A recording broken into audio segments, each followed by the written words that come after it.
Hello, everyone. I'm Solomon Wilcots, and I am honored to be here with you today. I just wanted to stop by to share with you my story of how prayer and faith has changed the trajectory of my life from the very beginning. And to validate how prayer and faith works and how God will stand on his word, I go to scripture where in Jeremiah 33:3 it says, "Call unto me, and I will answer thee, and show thee great and mighty things thou knowest not." Our ability to call on God in the moment when we run into roadblocks, that really is a wonderful opportunity to not only grow close to him, but I think we often will understand that sometimes hard work, perseverance, doesn't always work. I know we've been told that if you just continue to push forward, if you continue to try hard, if you just persevere, that you'll be able to achieve your goals, dreams, and aspirations in life. But what happens when hard work just isn't enough? What happens when perseverance falls just short? I'm here to share with you just a few examples in my life where those moments occurred and prayer provided the breakthrough, those roadblocks that would have prohibited me from achieving dreams and aspirations. Go back to being 9 and 10 years old. I grew up in a church where most of the congregation there were family members, cousins, aunts, uncles, come from a large extended family. My grandparents were in the church, and my dad was a pastor there. That idyllic life came to an end when my parents divorced when I was about 10 years old. My 3 older brothers went to live with my dad, and I decided to stay with mom. And while I had been used to living in a home that was full of energy, that was bustling with a lot of people and a lot of chatter and 3 older brothers that took out their worst days on me, now there's no one there. My mom worked 2 jobs to make ends meet. She worked second shift on her second job. She would typically get home around midnight. I would see her in the morning. When I was on my way to school, she was getting up in the morning, and then I would have to stay up till midnight if I wanted to talk with her. But typically, I would be asleep by the time mom got home. And you fast forward just a few years beyond that, I knew I always wanted to go to college. I loved to read. I loved playing sports. If I wasn't playing sports, I was somewhere reading. If I wasn't somewhere reading, I was somewhere playing sports. So naturally, a kid who's curious, who loves learning, who loves playing ball, you want to go off to college and you want to play sports in college. It was a tremendous dream of mine from a very, very early age. But at about 14, as I was coming out of middle school and looking for high school to go to, I grew up in Compton, California. It was an environment that I desperately wanted out of. And it was definitely an environment I did not want to remain in to go to high school, because no one came to Compton, California for a Friday night football game looking for potential college students. So I remember going to my mom, and I had to convince her to allow me to move away about an hour outside of Los Angeles to live with an older brother who was rarely home. He was busy living his life, but he had a home in a better community that offered me a better opportunity for education, an opportunity to earn a scholarship.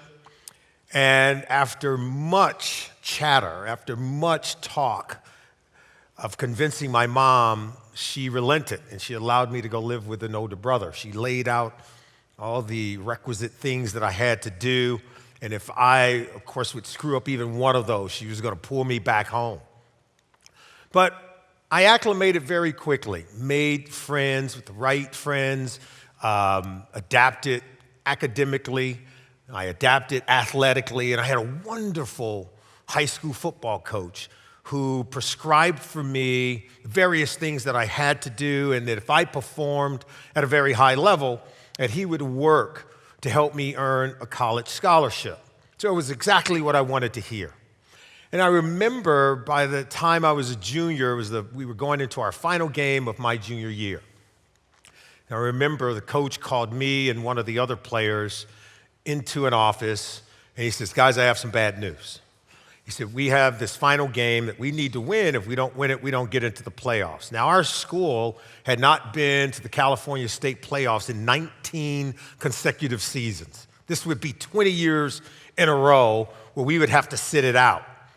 Well, he proceeded to tell us both that if we did not win that game and get into the playoffs, that his contract would not be renewed, that he would be fired. And then he proceeded to tell us that those scholarships that we talked about, well, that's off the table. I don't know what's going to happen if another coach comes in here, but I could tell you that it would be real slim chance that you'd be able to earn that scholarship. He said, "So here's what I need in order to win this game. I need 2 interceptions from you." And then I just kind of went numb. And I remember him telling my teammate he needed something from him. There were some things he needed for him to do in order for us to win this game. And I just remember thinking to myself, why is he going to put all this pressure on me? This 14, 15-year-old kid, we've got to win this game in order for all these great things to happen. But I remember going home that night and after just being very overwhelmed because I saw everything flash before my very eyes. All the dreams, the hopes, the aspirations of attending college. I'm thinking if we lose this game, I'm going back to Compton, which is the last thing I want to do, is to go back there and maybe having a sense of failure for having gone back without accomplishing the goal that I had set out to accomplish. I just remember praying that night feverishly, and not necessarily to get 2 interceptions, but certainly to want to win the game. And I remember going to school the next day, that Friday morning, and as we went through the day of going through classes, of going through some of the pregame rituals for warming up, I just remember having a great sense of calm that came over me. No longer did I have the anxiety, no longer did I have the fear of failing, no longer did I worry about what's going to happen if we don't win this game, what's going to happen if I don't come through and hold up my end of the deal. It was the sense of calm that came over me.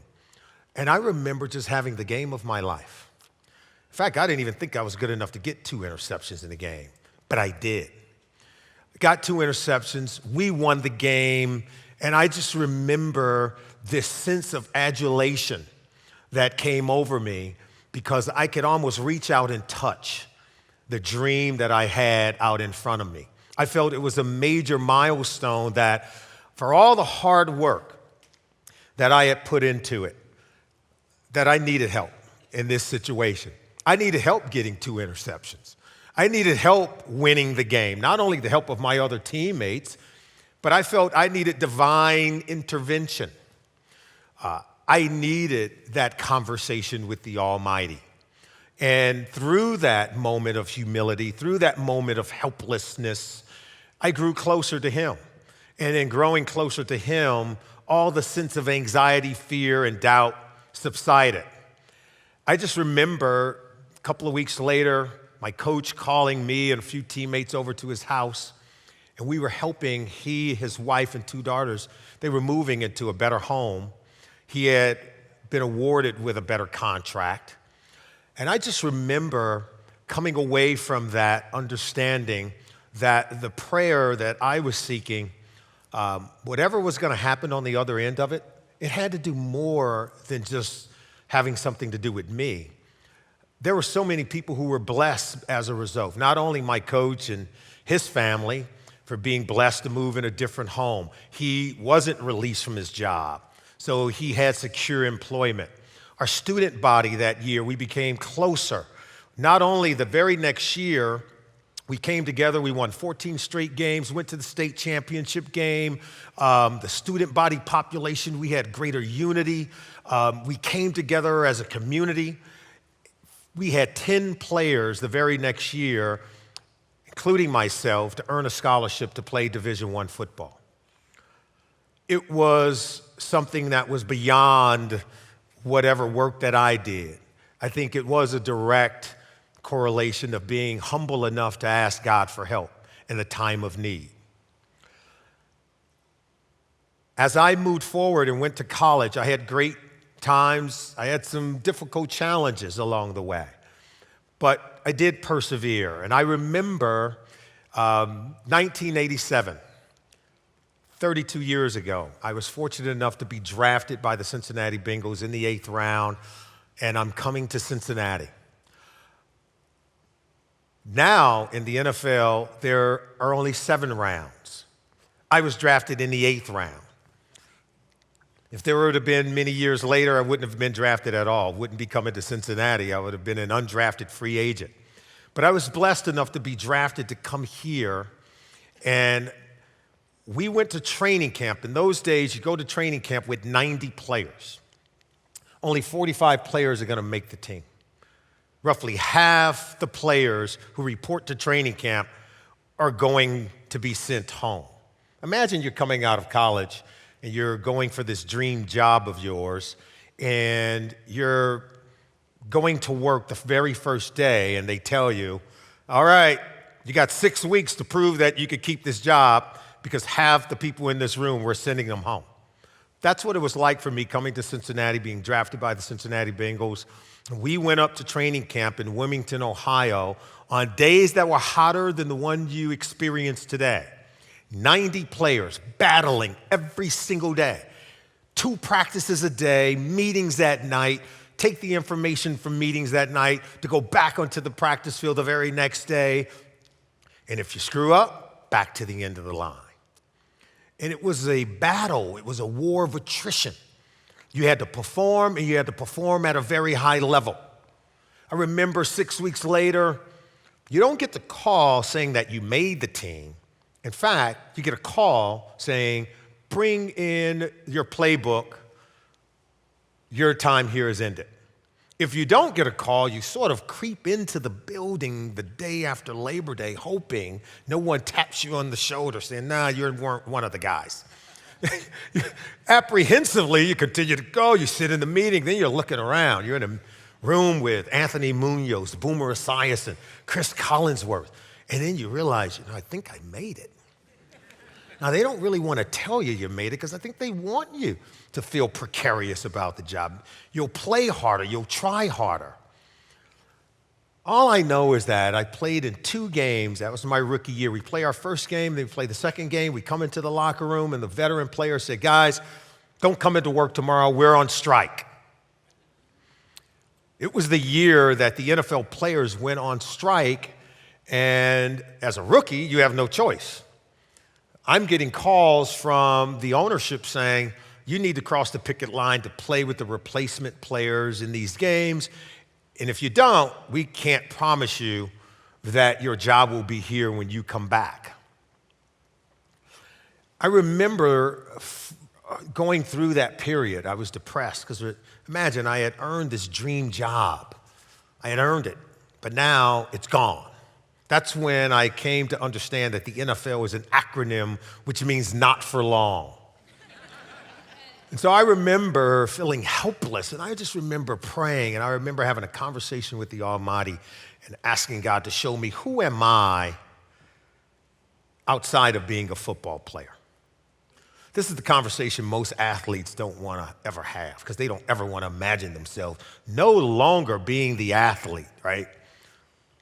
But here I am. I'm forced to have this conversation because I did everything. I worked hard. I persevered. I made the team. I made the cut. Then why am I sitting home on a sofa with an uncertain future? So I began to have a conversation with God and asked him to show me, who am I without the game of football?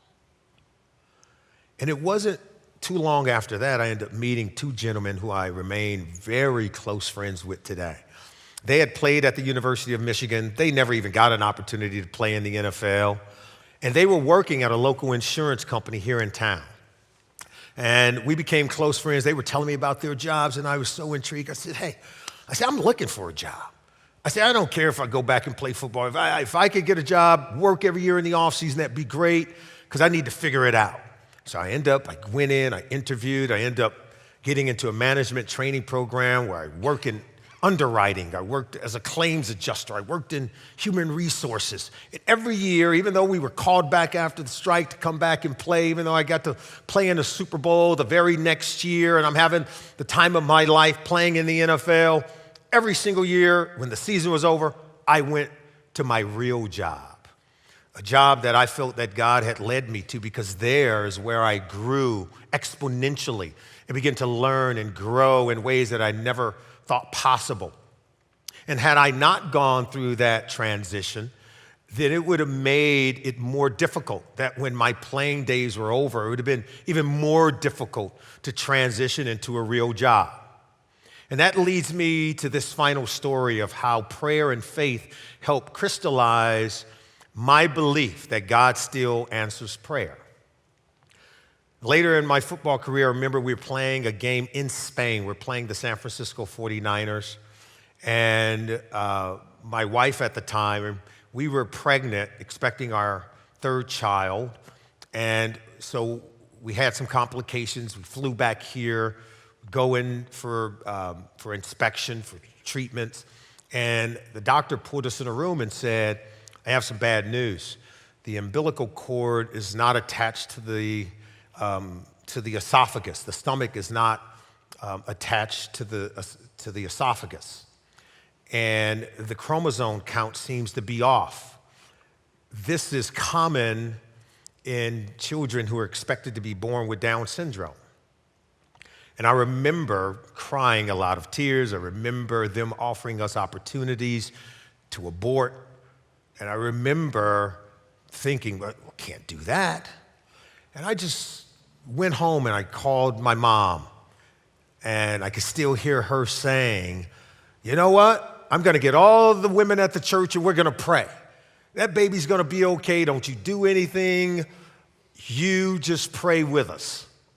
And I remember praying and going back to my Bible, and there was the scripture, Jeremiah 33:3, which says, call unto me and I'll answer thee and show thee great and mighty things thou know not. That scripture keeps coming back. After that, I didn't worry. I just knew 7 months later, I'm going into the emergency room, or I should say the delivery room, and I had pretty much forgotten all the fear and anxiety had left me. I didn't worry. I just went to work every single day. I was doing all the right things, and when there were a team of doctors that rushed into the room, that's when I became aware again of what the potential was to have a child born with Down syndrome. I remember Dr. Nelson, after my son was born, and these team of doctors doing all these tests and poking they were doing so many things, and I remember him just saying, who said this baby was sick? This baby is perfectly okay. Born to us was a healthy baby boy who thrives today. And by the grace of God, he answered our prayers. I've told that story to other people, and they say, well, you sure they just didn't misdiagnose? Are you sure there wasn't this? Are you sure it wasn't that? But I believe that God does stand on his word. I believe that during those moments of uncertainty, because all the money in the world, all the fame in the world could not heal my son in utero. There was nothing being an NFL player was going to do to fix that situation. I had no choice but to fall on my knees and pray. I had no choice but to have faith in the darkest moment. And so that's what I leave with you here today. Not only will God answer prayer when hard work and perseverance falls through, he will come into your life, he'll draw you closer to him, and he will answer you. He did it for me, and I know he'll do it for you. Thank you very much.